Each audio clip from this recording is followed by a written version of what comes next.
घरोघरी मातीच्या चुली या मालिकेतून पुन्हा एकदा चर्चेत आलेली अभिनेत्री म्हणजेच रेश्मा शिंदे.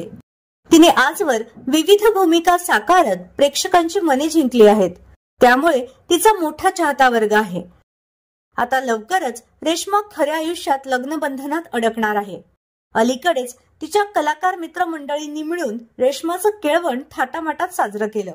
त्यानंतर एकच चर्चा रंगली आहे, ती म्हणजे रेश्माचा होणारा नवरा नक्की आहे तरी कोण. अनेकदा तिचं नाव अभिनेता अक्षर कोठारी सोबत जोडलं गेलेलं, मात्र त्या फक्त अफवा होत्या. मिळालेल्या माहितीनुसार रेश्माच्या होणाऱ्या नवऱ्याचं नाव पवन हे आहे. तिने त्याच्यासोबत यंदाची दिवाळी देखील साजरी केली होती. यांचा एक व्हिडिओ देखील रेश्माने सोशल मीडियावर शेअर केलाय, ज्यात पवन हा रेश्मा व तिच्या फॅमिली सोबत दिवाळी सेलिब्रेशन करताना दिसून येत आहे. तर तुम्हाला अभिनेत्री रेश्मा शिंदे आवडते का, हे आम्हाला कमेंट बॉक्स मध्ये नक्की कळवा.